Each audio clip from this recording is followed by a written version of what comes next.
নবী করিম সাল্লাল্লাহু আলাইহি ওয়াসাল্লাম সহিহ বুখারীর হাদিসে খুব সুন্দর করে উপমা দিয়ে ব্যাপারটা বুঝিয়েছেন, চমৎকার উপমা দিয়ে বুঝিয়েছেন। কেমন বুঝিয়েছেন? নবী করিম সাল্লাল্লাহু আলাইহি ওয়াসাল্লাম বলেন, আমার উম্মতেরা শোনো, ইন্না মাসালি ওয়া মাসালাল আমবিয়া মিন ক্বাবলি।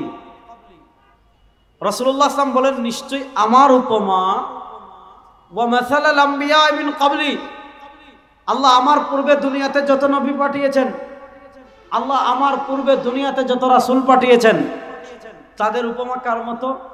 কামাসালি রাজুলিন, ওই ব্যক্তির মতো বানা বাইতাহু, বড় সুন্দর একটা ঘর বানাইছে। আপনারা দেখেছেন আমাদের পুরান ঢাকায় আসান মঞ্জিল আছে, মানুষ বাংলাদেশের নানা জায়গা থেকে পিকনিক করে আসান মঞ্জিল দেখতে আসে, একটা ঐতিহাসিক জায়গা। আমাদের সিলেটে একজনে কাজী ক্যাসেল বানিয়েছে, অনেক চমৎকার, অনেক টাকা খরচ করে মানুষ ওই বাড়ি দেখতে যায়। নবী করিম সাল্লাল্লাহু আলাইহি ওয়াসাল্লাম বলেন, নিশ্চয়ই আমার উপমা ইন্না মাসালি ওয়া মাসালাল আমবিয়া মিন ক্বাবলি, নিশ্চয়ই আমার উপমা আর আমার পূর্বে আল্লাহ দুনিয়াতে যত নবী পাঠিয়েছেন, যত রাসূল পাঠিয়েছেন, তাদের উপমা কার মতো জানো? কামাসালি রাজুলিন, ওই ব্যক্তির মতো বানা বাইতাহু, বড় সুন্দর ঘর বানিয়েছে, ফা আহসানাহু, অত্যন্ত সুন্দর ঘর, ওয়া আজমালাহু, অত্যন্ত চমৎকার ঘর। তবে কি করেছে জানেন? ইল্লা মাওযিআ লাবিনা, যখন ছাদ বানিয়েছে, ছাদের মধ্যে বা দেওয়ালের মধ্যে একটা ইটের পরিমাণ জায়গা খালি রেখেছে। এত সুন্দর ঘর, এত দামি ছাদ, দুনিয়ার সবচেয়ে দামি ইট ব্যবহার করেছে, দুনিয়ার সবচেয়ে দামি সিমেন্ট ব্যবহার করেছে, এত সুন্দর ঘর বানিয়েছে। পুরা ঢাকা শহরে যাত্রাবাড়ি, রায়েরবাগ, শনিরাকড়া, মতুয়াইল, সায়দাবাদ, তারপর মতিঝিল, সাইনবোর্ড, এরপর হলো মৌচাক, মাদারীনগর, কাশপুর, মদনপুর, মানে পুরা এলাকায় এরকম বাড়ি নাই। মানুষ পিকনিক করে দেখতে আসে বাড়ি, এত সুন্দর বাড়ি বানাইছে। কিন্তু ওই যে একটা ইটের জায়গা খালি আছে না, মানুষ ফাজা আন-নাস ইয়াতুফুন, মানুষ এসে তওয়াফ করে ঘুরে দেখে কেমনে বানাইলো এত সুন্দর। ওয়ায়াজাবুন, অবাক হয়, আশ্চর্য হয়, এত সুন্দর ঘর কেমনে বানাইলো, এত চমৎকার ঘর কেমনে বানাইলো, এত ভালো ঘর কেমনে বানাইলো। ওয়ায়াজাবুন, আশ্চর্য হয়। আর যখন ছাদ দেখে যে ছাদের মধ্যে একটা ইটের জায়গা খালি, এখন বৃষ্টি হলে এদিক দিয়ে পানি পড়ে, রোদ উঠলে রোদ ঢুকে, কুয়াশা পড়ে, আপনার বাতাস দিলে ধুলা ঢুকে, মানুষ বলে এত সুন্দর ঘর বানাইলো, এত সুন্দর ঘর বানাইলো, একটা ইটের জায়গা খালি রাখলো কেন? যদি পুরো করে দিত, এই একটা ইটের পরিমাণ জায়গা যদি খালি না রাখতো, তো ঘরটা পূর্ণ হয়ে যেত।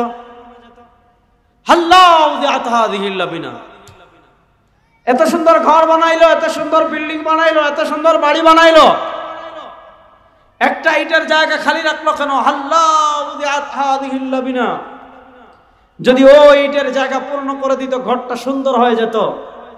নবী করিম সাল্লাল্লাহু আলাইহি ওয়াসাল্লাম উদাহরণ দিয়ে বলেন, আনা হাযিহিল লাবিনা আনা খাতামুন নবিয়্যিন লা নাবিয়্যা বা'দি। শুনেন, নবুয়তের উপমা হইল ওই ব্যক্তির ঘরের মতো। এই ব্যক্তি ঘরের দেয়াল বানাতে একটার পর একটা ইট লাগিয়েছে, একটার পর একটা ইট সংযুক্ত করেছে। নবী করিম সাল্লাল্লাহু আলাইহি ওয়াসাল্লাম বলেন, নবুয়তের ঘরের উপমা এরকম। নবুয়তের ঘরের প্রথম ইট ছিলেন বাবা আদম, প্রথম নবী, প্রথম মানুষ আদম, তিনি ছিলেন নবুয়তের ঘরের প্রথম ইট। এরপর তাসুসুহুমুল আম্বিয়া, আল্লাহ ধারাবাহিকভাবে একের পর এক নবী পাঠিয়েছেন, আল্লাহ ধারাবাহিকভাবে একের পর এক রাসূল পাঠিয়েছেন। একজন নবী গিয়েছেন, আরেকজন আসছেন, নবুয়তের ঘরে আরেকটা ইট লেগেছে। আরেকজন এসেছেন, নবুয়তের ঘরে আরেকটা ইট লেগেছে। আরেকজন এসেছেন, নবুয়তের ঘরে আরেকটা ইট লেগেছে। আরেকজন এসেছেন, নবুয়তের ঘরে আরেকটা ইট লেগেছে। আরেকজন নবী এসেছেন, নবুয়তের ঘরে আরেকটা ইট লেগেছে। দেখা যাচ্ছে ওই ব্যক্তির ঘরে যেমন একটা ইটের জায়গা খালি ছিল, একটা ইট পূর্ণ করে ফেললে যেমন ওই ব্যক্তির ছাদে বা দেয়ালে আর ইট লাগানোর কোনো সুযোগ নাই। নবী করিম সাল্লাল্লাহু আলাইহি ওয়াসাল্লাম বলেন, ঈসা আলাইহিস সালামের পরে নবুয়তের ঘরের ছাদে মাত্র একটা ইটের জায়গা খালি ছিল, নবুয়তের ঘরের দেয়ালে মাত্র একটা ইটের জায়গা খালি ছিল। আনা হাযিহিল লাবিনা আনা খাতামুন নবিয়্যিন লা নাবিয়্যা বা'দি। নবুয়তের ঘরে যে ওই এক ইটের জায়গা খালি ছিল, নবী করিম সাল্লাল্লাহু আলাইহি ওয়াসাল্লাম বলেন, আমার উম্মতেরা শোনো, আমি হইলাম সেই ইট, আনা খাতামুন নবিয়্যিন লা নাবিয়্যা বা'দি। যেহেতু আমি সেই ইট লেগে গিয়েছি, সুতরাং আমি শেষ নবী, আমার পরে আর কোন নবী নাই। বলেন আমাদের নবীর পরে আর কোন নবী? বলেন আমাদের নবীর পরে আর কোন নবী? না রাস্তে বলেন আমাদের নবীর পরে আর কোন নবী? কারণ নবুয়তের ঘর পূর্ণ হয়ে গিয়েছে, আর কোন ইট লাগানোর সুযোগ নাই। এখন আপনি যদি ইট লাগাতে হয় পুরা ঘর ভাঙতে হবে না, নবুয়তের ঘর আর ভাঙবে না। এখন দুনিয়া ধ্বংস হবে, নবুয়তের ঘরে আর নতুন ইট লাগার কোন সুযোগ? বলেন কোন সুযোগ?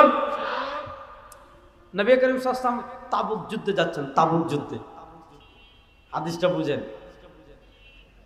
আপনারা জানেন ইসলামের ইতিহাসে যতগুলো কঠিন যুদ্ধ হয়েছে, এই কঠিন যুদ্ধগুলোর ভিতর একটা যুদ্ধ ছিল তাবুক যুদ্ধ। কারণ মদিনায় তখন ফসল পেকে আসার সময় আসছে। আমাদের দেশে দেখবেন যখন ধান কাটার সময় হয়, আপনি গ্রাম অঞ্চলে গেলে, যেমন গতকালকে আমি গিয়েছিলাম দিনাজপুর আর রংপুর, রংপুরের জুম্মা পড়া মাদ্রাসায়, বাদজোহর আমি গিয়েছিলাম দিনাজপুর। তো ওখানে প্রচুর বাংলাদেশের সবচেয়ে বেশি ধান চাষ হয় দিনাজপুর আর নওগাঁ। তো দিনাজপুর গেলাম, যেহেতু এখন ধান পেকে আসছে, আপনি ক্ষেতের পর ক্ষেত, খালি মানুষ আর মানুষ, মানুষ আর মানুষ। এই সময় গেলে আপনি বাজারের চায়ের স্টলে মানুষ পাবেন না, সেলুনের চেয়ারে আড্ডা দেওয়ার লোক পাবেন না, বাজারের টঙের দোকানে আড্ডা দেওয়ার লোক পাবেন না। কেন? কারণ এই সময় কৃষক যারা আছে সবাই ধান কাটায় ব্যস্ত হয়ে যায়। কারণ তারা যদি ওই সময় ধান কাটে, বাকি 11 মাস তাদের রিজিকের ব্যবস্থা হবে, নচেত 11 মাস তাদের কষ্ট হবে। তো ঠিক তেমনিভাবে আরবের প্রধান খাদ্য যেহেতু খেজুর, রাসূলুল্লাহ সাল্লাল্লাহু আলাইহি ওয়াসাল্লাম যে সময় তাবুক, তো মদিনা থেকে অনেক দূরে, তাবুক যুদ্ধের যখন কথা বলেছেন, মদিনা থেকে প্রায় 700-800 কিলোমিটার দূরে। কথাটা ভালো করে বুঝেন। নবী করিম সাল্লাল্লাহু আলাইহি ওয়াসাল্লাম যখন সাহাবা একরামকে ঘোষণা দিয়েছেন, তখন মদিনায় খেজুরটা পাকার মাত্র সময় আসছে। মানে আপনি সারা বছরের রিজিক এখন থেকে সংগ্রহ করবেন, রিজিক সংরক্ষণ করবেন। সাহাবা একরাম তো গিয়েছেন ভিন্ন কথা। নবী করিম সাল্লাল্লাহু আলাইহি ওয়াসাল্লাম ওই তাবুক যুদ্ধে যাওয়ার সময় মদিনার দায়িত্ব দিয়ে গিয়েছেন হযরত আলী রাদিয়াল্লাহু তাআলা। কাকে? তো আমরা নি বাঁচতে চাই, আমরা মনে করেন স্লোগান দিয়ে উল্টাই ফেলি, ইসলামের শত্রুরা হুঁশিয়ার সাবধান, এক এক অ্যাকশন, ডাইরেক্ট অ্যাকশন। কিন্তু দেখা গেল যদি একটা ককটেল ফুটে, আমরা আর কেউ নাই। যাক, এটা অবশ্য বাংলাদেশি মানুষ ভেঙ্গে দিয়েছে। জুলাই আগস্টে যা করে দেখাইছে, দেখা যাচ্ছে একজনের পর একজন, একজনের পর একজন লাশ পড়ছে, কিন্তু মানুষ রাস্তা ছাড়ে নাই। আপনাদের এই রোড তো, আমি তো ওই রোডে থাকি, কিন্তু আমি আসছি এই রোডে। অবশ্য এই রোড তো গাজা হয়ে গেছিল। গাজায় যেমন কিছুক্ষণ পর পর ইসরায়েলি হেলিকপ্টার আসে, উপর থেকে মারে, নিচ থেকে মারে। এই রোড তো মানে এই সাইনবোর্ড থেকে এই পর্যন্ত তো গাজা হয়ে গিয়েছিল। আমি ওই পাশ থেকে অবশ্য দেখেছি, কিছুক্ষণ পর পর হেলিকপ্টার আসে, হেলিকপ্টার দিয়ে মারে। তো আমরা তো স্বাভাবিকভাবে জিহাদের নাম শুনলেই আমাদের কেমন লাগে, যে এই মনে হয় আমার জঙ্গি বলে দিবে। তো এটা আমাদের বাংলাদেশে ভারতের একটা বড় প্রজেক্ট ছিল, যে যেভাবেই হোক ইসলামপন্থীদেরকে, মানে জঙ্গি ইসলামপন্থীদেরকে কুণ্ঠাসা করার জন্য। দেখা যাচ্ছে একজন আলেমের কাছে ফাজাইলে আমল বই পাইছে, ফাজাইলে আমল, বুঝছেন, ফাজাইলে আমল বই, এটাকে জঙ্গি বই বলে গ্রেফতার করেছে। আরেকজনের কাছে এরকম ছোট ছোট রিসালা পেয়েছে। এইগুলা বলে কি পরিমাণ নিরীহ মানুষকে, মাদ্রাসার ছাত্রকে, আলেমদেরকে জঙ্গি ট্যাগ লাগিয়ে, স্বাধীনতা বিরোধী ট্যাগ লাগিয়ে, মুক্তিযুদ্ধের চেতনার আদর্শবাদ বিরোধী বলে কত মানুষকে এরা জুলুম করেছে, কত মানুষকে এরা অত্যাচার করেছে, কত আলেমদেরকে এরা জঙ্গি বানিয়ে দিনের পর দিন গুম করে রেখেছে। দেখেন, পৃথিবীর ইতিহাসের একটা বাস্তব সত্য হলো, যে যত বড় জালেম হয় তার পতনটা তত বাজেভাবে হয়, তত নিকৃষ্টভাবে হয়। আপনি দেখেন পৃথিবীর ইতিহাস আপনি পাবেন না যে সরকার পতনের সাথে সাথে 100 জন 300 জন এমপি একসাথে ভাগছে, সব সিটি কর্পোরেশনের মেয়ররা একসাথে ভাগছে, সব উপজেলা চেয়ারম্যান একসাথে ভাগছে। পৃথিবীর ইতিহাসে কিন্তু এমন নজির নাই। শ্রীলঙ্কা কয়েকজন খালি চুবাইছে। অনেকে বলছিল আমাদের দেশ শ্রীলঙ্কার মতো পরিস্থিতি হবে, তো শ্রীলঙ্কায় তো কিচ্ছু হয় নাই। শ্রীলঙ্কার পোলাপান কয়েকটা ধরে জাস্ট চুবাইছে, কিন্তু আমাদের দেশে দেখেন একদম 300 জন এমপির একজনও নাই, সব পাচ্ছে। এখান থেকে মেসেজ দিল, এটার থেকে আমরা কি বার্তা পেলাম? বাংলাদেশে যারা বিদেশি কোনো শক্তির দালালি করবেন, বিদেশি শক্তির দালালি করে ইসলামকে মাইনাস করার ষড়যন্ত্র দেখবেন, এই দেশে আপনারা শ্বাস ফেলার মতো জায়গা পাবেন না। ভাগতে হবে, দেশ ছেড়ে পলায়ন করতে হবে। তো আমরা না হয় জিহাদ শুনলেই যে মনে হয় আমেরিকা আমাদের ধরে ফেলবে, এ মনে হয় আমাকে গ্রেফতার করে ফেলবে, এ মনে হয় আমাদেরকে জঙ্গি বলে ফেলবে। আরে বেটা, নামাজ যেমন ইসলামের একটা বিধান, রোজা যেমন ইসলামের একটা বিধান, হজ যেমন ইসলামের একটা বিধান, যাকাত যেমন ইসলামের একটা বিধান, জিহাদ যেমন ইসলামের একটা বিধান। মুসলমান যেমন নামাজের কথা বলে, রোজার কথা বলবে, হজের কথা বলবে, যাকাতের কথা বলবে, মুসলমান তেমন জিহাদের কথা বলবে। তোমার চুলকানি হলে ভারত যাও, জায়গা তো আছে, যাও, আমরা তোকে আটকাই রাখি নাই তোমার। তো হযরত আলী রাদিয়াল্লাহু তাআলা আনহুকে নবী করিম সাল্লাল্লাহু আলাইহি ওয়াসাল্লাম মদিনার দায়িত্বে রেখে যাচ্ছেন। তো তার মনটা খারাপ যে জিহাদের এই সুমহান ফজিলত থেকে, এই সুমহান মর্যাদা থেকে তিনি বঞ্চিত হয়ে যাচ্ছেন। অথবা মানুষ বলাবলি করবে যে কঠিন যুদ্ধে নবী করিম সাল্লাল্লাহু আলাইহি ওয়াসাল্লাম তার জামাতাকে, চাচাতো ভাইকে মদিনায় রেখে যাচ্ছেন। তো আলী রাদিয়াল্লাহু তাআলার মনটা খারাপ যে আমি যুদ্ধে অংশগ্রহণ করতে পারছি না, আমি শরীক হতে পারছি না। নবী করিম সাল্লাল্লাহু আলাইহি ওয়াসাল্লাম তখন আলী রাদিয়াল্লাহু তাআলাকে সান্ত্বনা দিচ্ছেন, আমা তারদাউনা আন তাকুনা বিমানজিলাতি হারুন মিন মূসা। ও আলী, আমা তারদাউনা আন তাকুনা বিমানজিলাতি হারুন মিন মূসা। ও আলী, তুমি কি এতে সন্তুষ্ট নয়? আন তাকুনা বিমানজিলাতি হারুন মিন মূসা। মুসা আলাইহিস সালামের কাছে তার ভাই হারুনের যে মাকাম ছিল, মুসা আলাইহিস সালামের কাছে তার ভাই হারুনের যে মাকাম ছিল, মুসা আলাইহিস সালামের কাছে তার ভাই হারুনের যে অবস্থান, যে মর্যাদা ছিল, ও আলী, তুমি কি এত সন্তুষ্ট হবে না যে আমার কাছে তোমার একই মাকাম হবে? আলী শোনো, আনতা মিন্নি বিমানজিলাতি হারুন মিন মূসা। ইয়া আলী, আনতা মিন্নি বিমানজিলাতি হারুন মিন মূসা। ও আলী শোনো, আমার কাছে তোমার মাকাম হলো, আমার কাছে তোমার অবস্থান হলো মূসার কাছে হারুনের যে মাকাম ছিল, মূসার কাছে হারুনের যে অবস্থান ছিল। মূসা আলাইহিস সালাম ছোটবেলায় ফেরাউনের ঘরে পরীক্ষার সম্মুখীন হয়েছিলেন, যার কারণে তার জিহ্বা পড়ে গিয়েছিল, ঠোঁট পড়ে গিয়েছিল, তার কথার ভিতরে জড়তা ছিল। আল্লাহ তাকে সহযোগিতা করার জন্য তার ভাই হারুনকে নবী বানিয়ে তার ডান হাত বানিয়েছিলেন। আমার নবী আলীকে বলেন, আলী, মুসা আলাইহিস সালামের কাছে হারুনের যে অবস্থান ছিল, মুসা আলাইহিস সালামের কাছে হারুনের যে মাকাম ছিল, আমার কাছে তোমার একই মাকাম। পার্থক্য হলো ইল্লা আন্নাহু লা নাবিয়্যা বা'দি, পার্থক্য হলো মুসার পরে তার ভাই হারুন নবী হয়েছেন, মুসার পরে তার ভাই হারুন নবুয়ত লাভ করেছেন। ইল্লা আন্নাহু লা নাবিয়্যা বা'দি, পার্থক্য হলো আমার পরে আর কেউ নবী হবেন না। আর আসতে বলেন, আমাদের নবীর পরে কেউ নবী হবেন না। আপনারা কথা বলেন, এটা আকীদার ওয়াজ, বুঝেন? আমাদের নবীর পরে কেউ নবী হবেন না। যদি কেউ নবী দাবি করে, দুনিয়ার সবচেয়ে নিকৃষ্ট কাফের সে। যদি কেউ নবী দাবি করে, সে দুনিয়ার সবচেয়ে নিকৃষ্ট হলো। আমি আল্লাহ বলেছেন, আমরা বলেছি কালেমার দুইটা পার্ট, মুহাম্মদুর রাসূলুল্লাহ সাল্লাল্লাহু কালেমার দ্বিতীয় পার্ট। আমি বললাম কালেমা সংক্রান্ত, মুহাম্মদুর রাসূলুল্লাহর রিসালাত সংক্রান্ত সবচেয়ে গুরুত্বপূর্ণ মৌলিক যে আকীদা, সেটা হলো আমাদের নবী শেষ নবী। বলেন, আমাদের নবী, বলেন না, আমাদের নবী, তারপরে কেউ নবী হবেন না। বলেন, তারপরে কেউ নবী, আমি যেটা বলছি এটা সবাই বলেন, তারপরে কেউ নবী হবেন।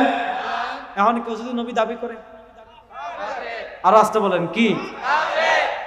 শুনুন, আবি দাউদে হাদিস আসছে, শুনুন আবি দাউদে নবী করিম সাল্লাল্লাহু আলাইহি ওয়াসাল্লাম বলেন, আমার উম্মতেরা শোনো, সায়াখরুজু ফি উম্মতি, আমার উম্মার ভিতর বের হবে 30 জন।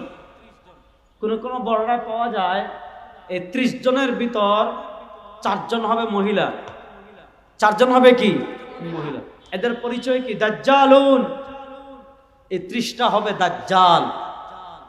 কাযযাবুন, এই 30 জন হবে মিথ্যুক। এই 30 মানুষের গুণ নবী করিম সাল্লাল্লাহু আলাইহি ওয়াসাল্লাম বর্ণনা করছেন যে 30 মানুষের পরিচয় জানো, এই 30 মানুষের গুণ জানো, তারা কি? এই 30 জন হবে দাজ্জালুন, এই 30 জন হবে দাজ্জাল। কাযযাবুন, এই 30 জন হবে মিথ্যুক। 30 জন কেন দাজ্জাল হবে? 30 জন কেন মৃত্যুক হবে? তারা দাজ্জাল এবং মৃত্যুক হওয়ার কারণ হলো কুল্লুহুম ইয়াজউমু আন্নাহু নাবিয়্যুন, এই 30 জনের প্রত্যেকে নবী দাবি করবে, আর আমার নবীর পরে কেউ নবী হবে না। এজন্য উম্মার সুসাব্যস্ত সুপ্রমাণিত আকীদা, আমার নবীর পরে কেউ নবী দাবি করলে সে আওয়াজটা বলেন, আমার নবীর পরে কেউ নবী দাবি করলে সে, এবং এরা এত জঘন্য কাফের হবে, এদেরকে যারা কাফের মানবে না তারাও কাফের। এবার আসেন, আমাদের উপমহাদেশে একজন লোক ছিলেন, এক খবিস ছিল, এক পরকীয়াবাজ বদমাশ ছিল। তার নাম ছিল গোলাম আহমদ। তার নাম কি ছিল? তার মার নাম ছিল চেরাগ বিবি। তার মার নাম কি ছিল? এই চেরাগ বিবির পোলা গোলাম আহমদ, সে কি আজীব আজীব মানে কথা বলছে। আমি চেরাগ বিবির পোলার বই লই আসছি, কয়েকটা জিনিস দেখাই, আমি আলোচনা শেষ করব। এখানে বড়রা আসবেন, সবাই হাবিব সাহেব আসবেন, হাবিবুল আহমদ কাসমি ভাই আসবেন, তারপরে জোনাদুল হাবিব সাহেব আসবেন, আরো বড় বড় আলেমরা আসবেন। আমি তো ছোট মানুষ, কয়েকটা কথা বলে শেষ করব। দেখেন, গোলাম আহমদ কাদিয়ানি সে যেহেতু নিজেকে নবী দাবি করে নাই, দেখেন আমি আগে তার কয়েকটা বক্তব্য দেখাই, তারপর আমি সে যে একটা বাটপার, তার কথা দিয়ে সে যে বাটপার এটা প্রমাণ করবো। দেখেন, খুব বেশি দেখাবো না, কয়েকটা দেখাবেন। এই বই হলো রুহানি খাজাইন। দেখেন, এই যে বইটা দেখতে পাচ্ছেন আপনারা, এই বই হলো রুহানি খাজাইন তসনিফাত হযরত মির্জা গোলাম আহমদ কাদিয়ানি মসিহ মওউদ ওয়া মাহদি মওউদ আলাইহিস সালাম। মানে এই বইটা আমাদের কারো লেখা না, এই বইটা গোলাম আহমদ কাদিয়ানির নিজের লেখা। গোলাম আহমদ কাদিয়ানির কি লেখা? নিজের লেখা। অর্থাৎ রুহানি মানে আধ্যাত্মিক, খাজাইন মানে খাজিনা মানে ভান্ডার। তো গোলাম আহমদ কাদিয়ানির ছোট ছোট লেখা বই 84টা আছে, ছোট ছোট ছোট ছোট বই 84টা ছোটি বই। এই 84টা বইকে একত্রিত করে, যেহেতু গোলাম আহমদ কাদিয়ানির নিজের লেখা ছোট ছোট 84টা বই আছে, এই 84টা বইকে এক জায়গায় করে কাদিয়ানিরা 23 খণ্ডে ছাপিয়েছে রুহানি খাজাইন নামে। এটা দেখেন, তসনিফাত হযরত মির্জা গোলাম আহমদ কাদিয়ানি, মানে এটা মির্জা গোলাম আহমদ কাদিয়ানির নিজের লেখা বই। তো এই 23 খণ্ডের আমার কাছে যে খণ্ড আছে এটা হলো 18 নম্বর খণ্ড। কত নম্বর খণ্ড? 18 নম্বর খণ্ড। 18 নম্বর খণ্ড থেকে আমি তার 2-3টা বক্তব্য আগে পড়ে শোনাই, তারপরে তাদের ধর্মগ্রন্থ যেটা তাজকিরা, এই যে তাজকিরা, তাজকিরা মানে আমাদের ধর্মগ্রন্থ আল কোরআন। বলেন আমাদের ধর্মগ্রন্থ। আরে রায়েরবাগের মুসলমান কথা বলেন না, আমাদের ধর্মগ্রন্থের নাম আর কাদিয়ানীদের ধর্মগ্রন্থের নাম তাজকিরা। বলেন, কাদিয়ানীদের ধর্মগ্রন্থের নাম তাজকিরা। দেখেন, কাদিয়ানীটা আলাদা একটা ধর্ম, হিন্দু যেমন আলাদা ধর্ম, বৌদ্ধ যেমন আলাদা ধর্ম, ইহুদিবাদ যেমন আলাদা ধর্ম, খ্রিস্টবাদ যেমন আলাদা ধর্ম, কাদিয়ানীবাদ এটা আলাদা ধর্ম, ইসলামের সাথে এটার কোনো সম্পর্ক নাই। তো তাদের কিতাব থেকে আমি প্রমাণ করব আজকে যে গোলাম আহমদ কাদিয়ানী একটা আপাদমস্তক বাটপার ছিল। আপাদমস্তক কি ছিল?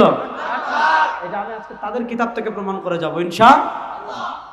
রুহানি খাজাইন এটা হলো কাদিয়ানির 84টা ছোট ছোট বই, কাদিয়ানিরাই একত্রিত করে রুহানি খাজাইন নামে ছাপিয়েছে। আমি প্রথম 207 নম্বর পৃষ্ঠা থেকে একটা বক্তব্য আপনাদেরকে পড়ে শোনাবো। কত নম্বর পৃষ্ঠা? 207।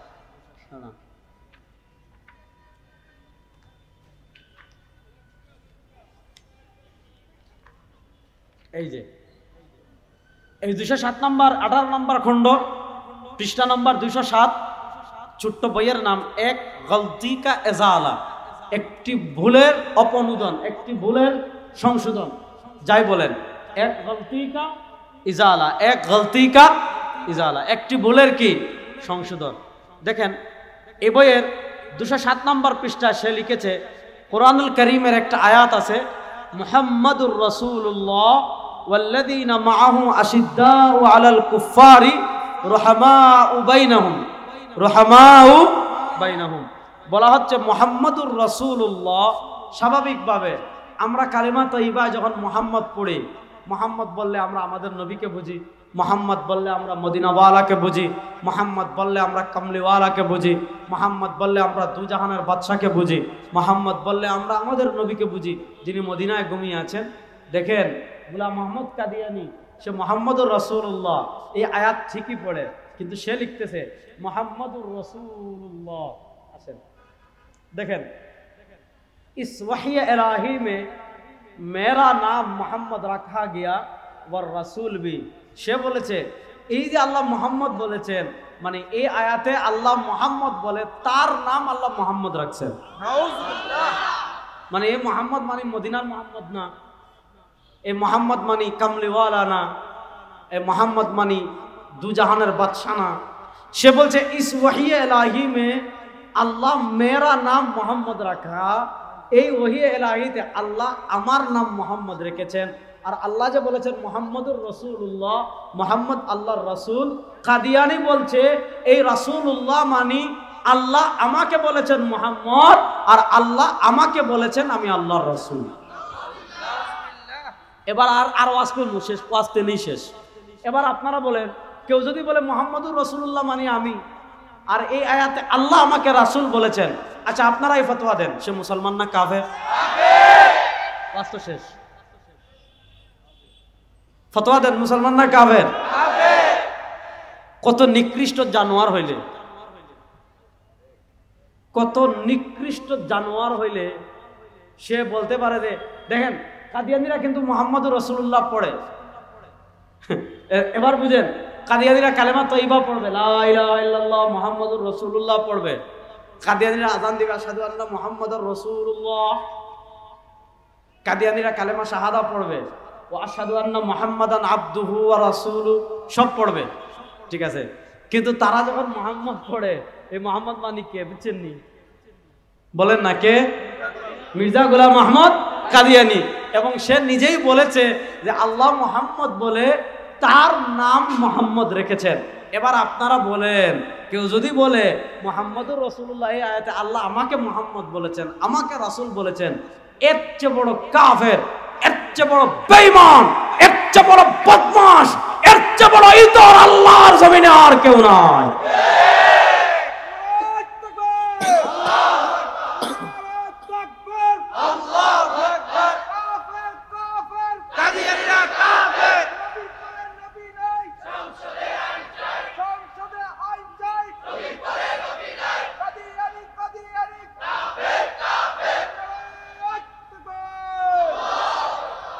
আচ্ছা, এই একটা বক্তব্য দেখালাম, এটা রুহানি খাজাইন 18 নম্বর খণ্ডের 207 নম্বর পৃষ্ঠায়।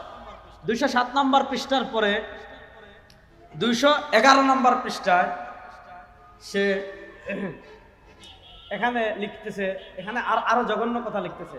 দেখেন এখানে লিখতেছে ইসওয়াসতা কো মালহুজ রাখকর, মনোযোগ দিয়ে শুনেন, ইসওয়াসতা কো মালহুজ রাখকর और इसमें होकर और इसके नाम मोहम्मद और अहमद से मुसम्मा होकर और इसके नाम विशेष नाम बनाए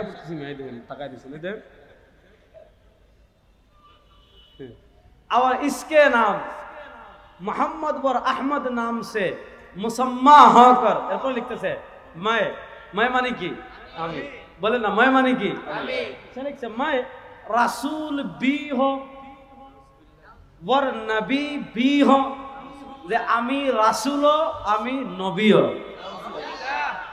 একদম একদম স্পষ্ট লিখেছে, मैं রাসূল भी हो वर नबी भी हो, আমি রাসূলও আমি নবীও। আচ্ছা এবার বলেন, কেউ যদি বলে আমি রাসূলও আমি নবীও, সে কি? এই সামনের 3-4 জন বলছেন, পিছের মানুষ মনে হয় আমার সাথে একমত না। যদি একমত না হন তাহলে আপনাকে ঈমান নাই। কথা ক্লিয়ার? এখন বলেন, কেউ যদি বলে আমি আমাদের নবীর পরে, সে বলতেছে মই রাসূল বি হো, এই চেরাগ বিবির পুলারে জুতা দিয়ে বেরিয়ে তো দাঁত ফলাই দেওয়া দরকার। কথা বলেন, এই চেরাগ বিবির পুলা একটা বদমাশ ছিল, তার চাচাতো বোনের সাথে পরকিয়া করছে, সেটা সেই ইতিহাসে আমি যাচ্ছি না। তো আমি আপনাদেরকে যেটা বলতেছি, এই ভারতের পাঞ্জাবের গুরুদাসপুরের কাদিয়ানের চেরাগ বিবির পোলায় যদি কয় আমি মোহাম্মদ, এই ভারতের পাঞ্জাবের গুরুদাসপুরের চেরাগ কাদিয়ানের চেরাগ বিবির পোলায় যদি বলে मैं রাসূল भी हो वर नबी भी हो, আমিও নবী আমিও রাসূল, বলে ওই চেরাগ বিবির পুরা গোলাম শয়তান মুসলমান না কাফের।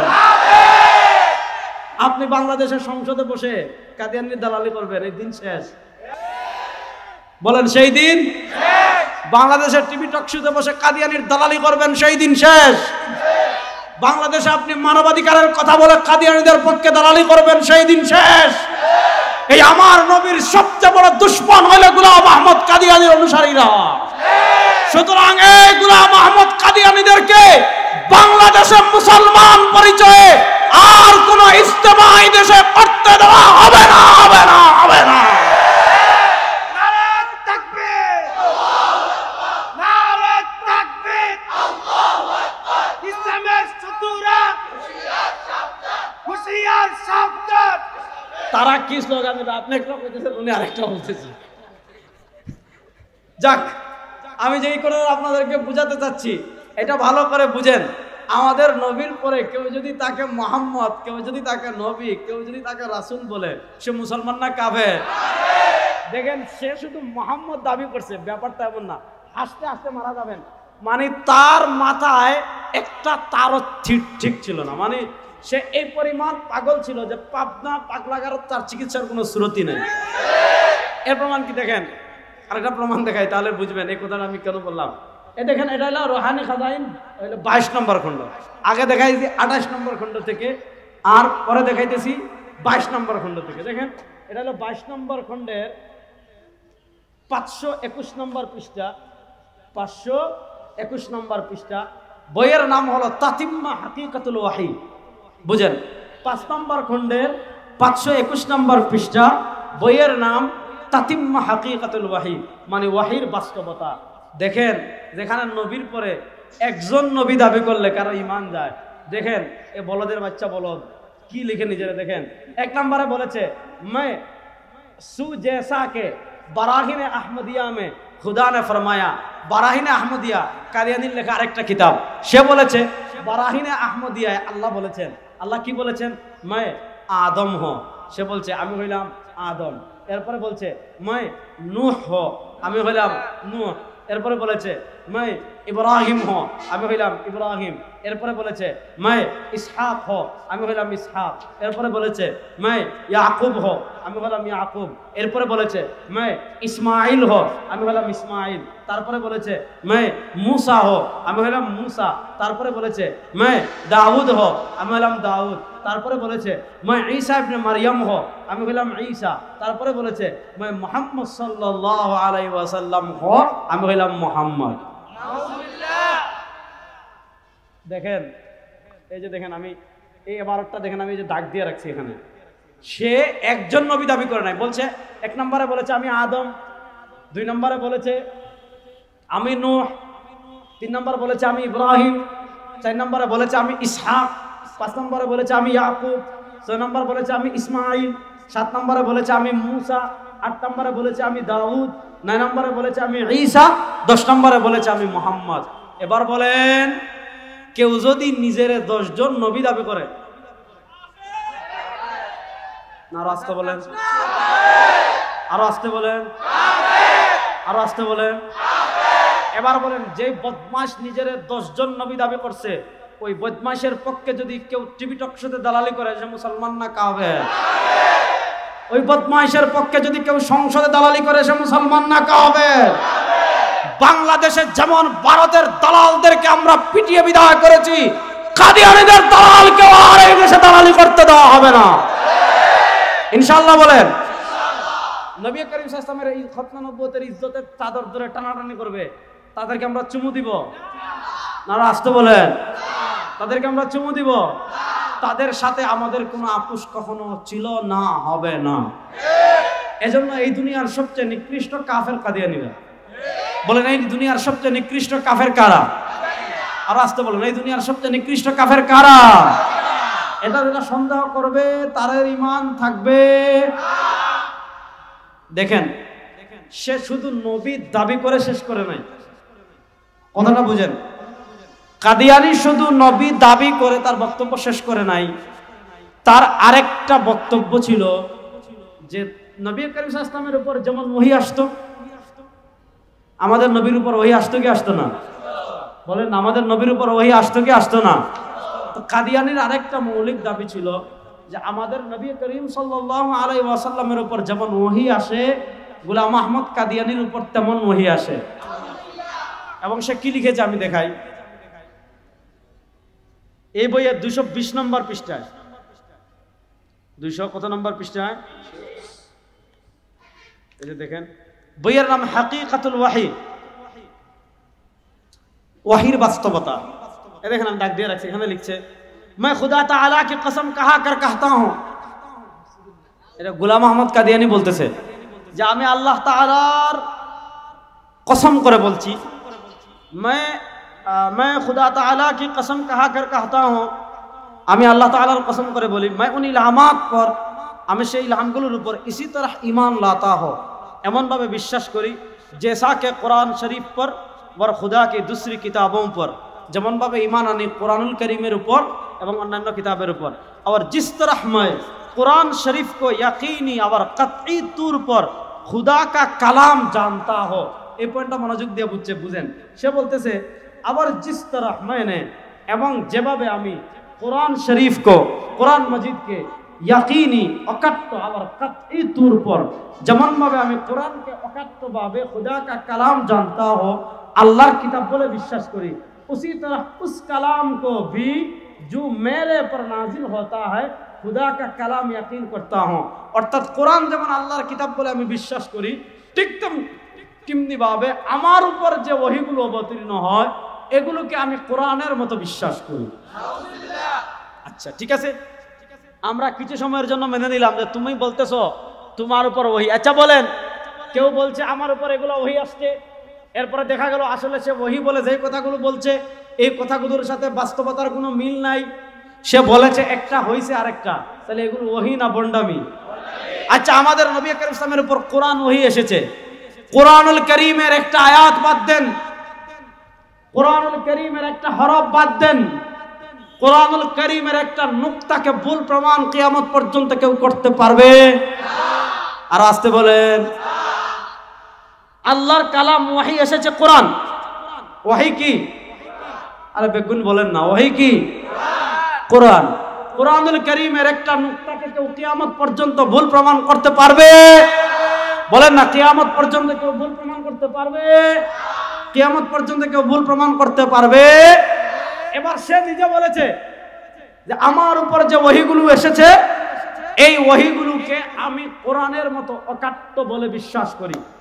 এবার আসেন তার কয়েকটা ওহী আমি পড়াই আর তারপরে বাস্তবতার সাথে মিলাই। দেখেন এই যে তাজকিরা, আমি বলেছি কাদিয়ানীদের ধর্মগ্রন্থের নাম কি? বলেন না, কাদিয়ানীদের ধর্মগ্রন্থের নাম কি? তাজকিরা মজমুআ ইলহামাত কুশুফ ও রুইয়া হযরত মির্জা গোলাম আহমদ কাদিয়ানী মসিহ মওউদ ও মাহদি মওউদ আলাইহিস সালাম। অর্থাৎ কাদিয়ানীদের উপর যত ওহী আসছে সেই ওহীগুলো তারা এই কিতাবের মধ্যে জমা করেছে। এই কিতাবের 503 নম্বর পৃষ্ঠা থেকে আমি গোলাম আহমদ কাদিয়ানীর প্রথম একটা ওহী পড়ে শোনাই, তারপর আপনাদের সাথে বাস্তবতা মিলাবো। 503 নম্বর পৃষ্ঠায় সে কি লিখেছে দেখেন। এই ওহী তার উপর কত তারিখ আসছে, এখানে তারিখটা তারা লিখে রেখেছে যে ওহীটা তার উপর এসেছে 14 জানুয়ারি 1906। কত তারিখ আসছে? আরে কথা বলেন না কেন? 14 জানুয়ারি 1906। আচ্ছা আচ্ছা দাঁড়ান, এটা বলতেছি 14 জানুয়ারি 1906 তার উপর ওহী এসেছে। কি ওহী এসেছে? কাতাবাল্লাহুল আগলিবান্না আনা ওয়া রাসূলি সালামুন কাওলাম মির রাব্বির রাহিম, এটা ওহী আসছে। এরপর সে লিখতেছে 3 নম্বর যে ওহী আসছে সেটা হলো তারপর 14 জানুয়ারি 1906 খ্রিস্টাব্দে ওহী আসছে। সে লিখছে হাম মক্কা মে মরেগে या मदीने में, हम मक्का में मरेगे या मदीने में। 14 জানুয়ারি তার উপর ওহী আসছে, সে হয়তো মক্কায় মারা যাবে অথবা কোথায় মারা যাবে, এটা ওহী। আচ্ছা আমার নবী কোরআনে আল্লাহ নবীর মাধ্যমে যত ভবিষ্যৎবাণী করেছেন, আলিফ লাম মিম গুলিবাতির রুম ফি আদনাল আরদি ওয়া হুম মিন বা'দি গালাবিহিম সায়াগলিবুন, আল্লাহ কোরআনুল কারীমে যতগুলা ওহীর মাধ্যমে ভবিষ্যৎবাণী করেছেন, একটা ভবিষ্যৎবাণী মিথ্যা প্রমাণিত হয়েছে? কিয়ামত পর্যন্ত কেউ মিথ্যা প্রমাণ করতে পারবে? এবার সে লিখছে যে 6 জানুয়ারি 14 জানুয়ারি 1906 তার উপর ওহী আসছে, সে মক্কায় মারা যাবে অথবা মদিনায় মারা যাবে। দেখেন, সে যে একটা ভণ্ড, সে যে একটা টাউট, সে যে একটা বাটপার, সে যে একটা মিথ্যুক। আল্লাহ তার ওহী দিয়ে সারা দুনিয়ার মানুষদেরকে বুঝিয়েছেন। সে বলেছে তার উপর ওহী আসছে, সে মক্কায় মারা যাবে অথবা মদিনায় মারা যাবে। দেখেন এই বদমাশ, মক্কা মদিনায় মারা যাওয়া দূরের কথা, সে জীবনে মক্কা মদিনায় যায় নাই। বুঝতেছেন নি? সে মক্কা মদিনায় মারা যাওয়া দূরের কথা, সে বলছে তার উপর ওহী আসছে, সে মক্কায় মারা যাবে। সে বলেছে তার উপর ওহী আসছে, সে মদিনায় মারা যাবে। এবার বুঝেন, যে জীবনে একবার মক্কায় যায় নাই, যে জীবনে একবার মদিনায় যায় নাই, এবার বলেন তার ওহী প্রমাণ করলো। তার চেয়ে বড় মৃত্যুক আল্লাহর জমিনে আর কেউ নেই, তার চেয়ে বড় কাফের আল্লাহর জমিনে আর কেউ। এজন্য শুনেন, কাদিয়ানীরা কালেমা পড়ে, সব পড়ে, কিন্তু ব্যাখ্যা করে ভিন্ন। তারা মুহাম্মদ বহন বলে, তাদের উদ্দেশ্য থাকে আমাদের নবী না, তাদের উদ্দেশ্য থাকে গোলাম আহমদ কাদিয়ানী। এজন্য এখন রাত, এটা যেমন সত্য, এখন দিন না, এটা যেমন সত্য, এখন আপনারা আমাকে দেখছেন, এটা যেমন সত্য, এখন আপনারা আমাকে দেখছেন, এটা যেমন সত্য, এখন আমার সামনে এতগুলো মাইক আছে, এটা যেমন সত্য, এখানে কিছু ভাই দাঁড়িয়ে আছেন, এটা যেমন সত্য, তার চেয়ে বড় সত্য হলো কাদিয়ানীরা কাফের। আর কেমনে বলে বুঝবেন? এখন আমি এখানে আছি, এটা সত্য না মিথ্যা? বিশ্বাস করতেছে না। বলেন, এখন আমি এখানে আছি, এটা সত্য না মিথ্যা? এর চেয়ে বড় সত্য হলো কাদিয়ানীরা কি? কাফের। এজন্য দেখেন, সে লিখেছে সচ্চা খুদা ওয়া খুদা है, सच्चा खुदा वो खुदा है जिसने कादियान में अपना रसूल भेजा। সত্য খুদা ওই খুদা যিনি কাদিয়ানে তার রাসূল প্রেরণ করেছেন। আচ্ছা, আপনারা বলেন, আমাদের নবীর পরে ভারতের পাঞ্জাবের গুরুদাসপুরের কাদিয়ানে আল্লাহ তার কোন নবী পাঠিয়েছেন? তাহলে এবার বলেন, এই যে কাদিয়ানীর 8-10টা বক্তব্য আমি তার কিতাব খুলে দেখাইলাম, এই বক্তব্যের আলোকে এবার আপনারাই ফতোয়া দেন, কাদিয়ানীরা মুসলমান না কাফের? আর আসতে বলেন। এবার আসেন আরেকটা প্রশ্নের জবাব দিয়ে আমি শেষ করছি। পৃথিবীতে যারা মুস্তাশরিকিন আছে, মুস্তাশরিকিন ওরিয়েন্টালিস্টরা বর্তমানে এই ফিতনাগুলোকে সহজ করার জন্য, যেমন তারা যারা খ্রিস্টান আছে তাদের নাম দিয়েছে ঈসাই মুসলিম, যারা কাদিয়ানি আছে তাদেরকে নাম দিয়েছে আহমদিয়া মুসলিম। তারা আমাদেরকে বলে যে শুনেন, আমাদের ধর্ম পরিচয় এক, হ্যাঁ পার্থক্য আছে, আপনারা মোহাম্মদী মুসলিম, এরা ঈসাই মুসলিম, এরা আহমদিয়া মুসলিম। শুনেন, আহমদিয়া মুসলিম বলতে দুনিয়াতে কোনো মুসলিম নাই, ঈসাই মুসলিম বলতে দুনিয়াতে কোনো মুসলিম নাই। মিল্লাত আবিকুম ইব্রাহিম ওয়া সাম্মাকুমুল মুসলিমিন, যারা সরওয়ার দু আলমের রিসালাতকে স্বীকার করবে, যারা সরওয়ার দু আলম সাল্লাল্লাহু আলাইহি ওয়াসাল্লামের খাতমে নবুয়তকে স্বীকার করবে, তারাই হবে সরওয়ার দু আলমের উম্মত। ঈসাই মুসলিম বলতে দুনিয়াতে কোনো মুসলমান নাই, কাদিম আহমদিয়া মুসলিম বলতে দুনিয়াতে কোনো মুসলমান নাই। এরা সব পাল্টাবাজি এবং এরা সবাই কাফের, এতে কোনো সন্দেহ নাই। দেখেন বাংলাদেশে আমাদের আকাবিররা, ইমামুল হাসান আল্লামা আনোয়ার শাহ কাশ্মীরি রাহিমাহুল্লাহ। আমি আরেকটা কথা বলি, কাদিয়ানীর একটা দাবি ছিল যে সে হইল মুহাম্মদ, সে হইল রাসূল। তার আরেকটা পরিচয় হলো, দেখেন এই যে দেখেন এখানে তার বইয়ে লিখেছে হযরত মির্জা গোলাম আহমদ কাদিয়ানী, তার পরিচয় কি? মাসিহে মওউদ ও মাহদি মওউদ আলাইহিস সালাম। তারা বলবে আমরা তাকে নবী মানি না, অথচ আমি দেখাইছি যে তারা বলে মোহাম্মদ মানি, আল্লাহ মেরা নাম মোহাম্মদ রাখা, তারা মোহাম্মদ মানি গোলাম আহমদকে বলে। তারা আরেকটা বলে যে কাদিয়ানী মাসিহে মওউদ, কাদিয়ানী যেমন এখানে লিখছে মাসিহে মওউদ মানে কাদিয়ানী প্রতিশ্রুত মাসিহ। প্রতিশ্রুত মাসিহ মানে কি? কিয়ামতের মৌলিক আলামতের একটা আলামত নুজুলে ঈসা। ঈসা আলাইহিস সালাম দুনিয়াতে আসবেন, দুনিয়াতে আসবেন। ঈসা আলাইহিস সালাম দুনিয়াতে আসবেন, এটা খতমে নবুয়তের জন্য প্রতিবন্ধক না। এই ব্যাপারে আপনার বিস্তারিত ইমামুল আসাদ আল্লামা কাশ্মীরি রাহিমাহুল্লাহর কিতাব আছে আত-তাসরিহ বিমা তাওয়াতারা ফি নুজুলিল মাসিহ, ওখানে মাদ্রাসার ছাত্ররা পড়বেন, পাবেন। মুফতি শফি রাহিমাহুল্লাহর কিতাব আছে মসিহ মওউদ কি পেহচান। ওই যে সিরিয়ার বাবে লুদ্দে, দিমাশকের বাবে লুদ্দে আল মালহামাতুল কুবরা, ইহুদিদের সাথে চূড়ান্ত যুদ্ধ করার জন্য দিমাশকের সবুজ গম্বুজে ঈসা আলাইহিস সালাম আসমান থেকে আসবেন। গোলাম আহমদ কাদিয়ানী বলেছে ওই যে কিয়ামতের আগে যে ঈসা দুনিয়াতে আসবেন, সে বলেছে ওই ঈসা হইলাম আমি। এবার আমি খুব সহজে 3-4টা পার্থক্য দেখাই। হযরতে ঈসা আলাইহিস সালাতু ওয়াস সালাম তার বাপ নাই, তার বাপ ঈসা ইসলামের বাপ ছিল নাই। কাদিয়ানীর বাপ আছে না নাই? আছে। ঈসা আলাইহিস সালামের মায়ের নাম মরিয়ম। ঈসা আলাইহিস সালামের মায়ের নাম বলেন না, ঈসা আলাইহিস সালামের মায়ের নাম কি? কাদিয়ানীর মায়ের নাম চেরাগ বিবি। বলেন কাদিয়ানীর মায়ের নাম কি? ঈসা আলাইহিস সালাম নামবেন কোথা থেকে? আসমান থেকে। ঈসা আলাইহিস সালাম নামবেন কোথা থেকে? এবার বলেন কাদিয়ানী আসমান থেকে নামছে না তার মার পেট থেকে বের হয়েছে? ঈসা আলাইহিস সালাম দুনিয়াতে এসে আল মালহামাতুল কুবরা বাবে লুদ্দে দাজ্জালের সাথে চূড়ান্ত যুদ্ধ করবেন, দাজ্জালকে হত্যা করবেন, দুনিয়াতে খেলাফত 40 বছর প্রতিষ্ঠা করবেন, মদিনা ইন্তেকাল করবেন। নবী করিম ইসলাম আবু বকর ওমর রাদিয়াল্লাহু তাআলা ওমর কবরের পাশে আরেকটা খালি জায়গা আছে যেখানে ঈসা আলাইহিস সালামকে ইন্তেকাল করা হবে। এবার আপনি এই আলামতগুলো মিলান। এই কাশ্মীরি রাহিমাহুল্লাহ তাসরিহ বিমা তাওয়াতুরা ফি নুজুলিল মাসিহে প্রায় 150টার মতো হাদিস জমা করে ঈসা আলাইহিস সালাম এবং কাদিয়ানীর পার্থক্য দেখিয়েছেন। মুফতি মুহাম্মদ শফি রাহিমাহুল্লাহ তার জাওয়াহিরুল ফিকহের প্রথম খণ্ডে একটা রিসালা লিখেছেন মাসিহ মাউউদ কি পহচান, প্রতিশ্রুত মাসিহের পরিচয়। সেখানে তিনি নকশা করে কাদিয়ানী এবং প্রতিশ্রুত মাসিহের ভিতর কি পরিমাণ পার্থক্য আছে সেটা তিনি দেখিয়েছেন। এবং হযরত মুফতি শফি সাহেব রাহমাতুল্লাহ আলাইহি আরেকটা রিসালা লিখেছেন দাওয়ী মির্জা, জাওয়াহিরুল ফিকহের প্রথম খণ্ড পাবেন। দাওয়ী মির্জা মানে গোলাম আহমদ কাদিয়ানী শুধু এক কারণে কাফির না, গোলাম আহমদ কাদিয়ানী কাফের হওয়ার কারণ হলো 39টা, 49টা। কয়টা? 49টা কারণে, তার কোরআন সুন্নাহ বিবর্জিত 49টা দাবির কারণে কাদিয়ানীরা কাফের। সুতরাং আমাদের মুরব্বীরা, আমাদের আকাবিররা, তাদের সবার প্রাণের একটা দাবি ছিল যে পাকিস্তানে পৃথিবীর প্রায় 30-এর অধিক রাষ্ট্রে কাদিয়ানীকে যেমন রাষ্ট্রীয়ভাবে অমুসলিম ঘোষণা করা হয়েছে, আমাদের বাংলাদেশে তারা থাকুক, আমাদের কোনো আপত্তি নাই। এই রাষ্ট্রে হিন্দু আছে, বৌদ্ধ আছে, ইহুদি আছে, খ্রিস্টান আছে, সবাই যার যার পরিচয় নিয়ে থাকে।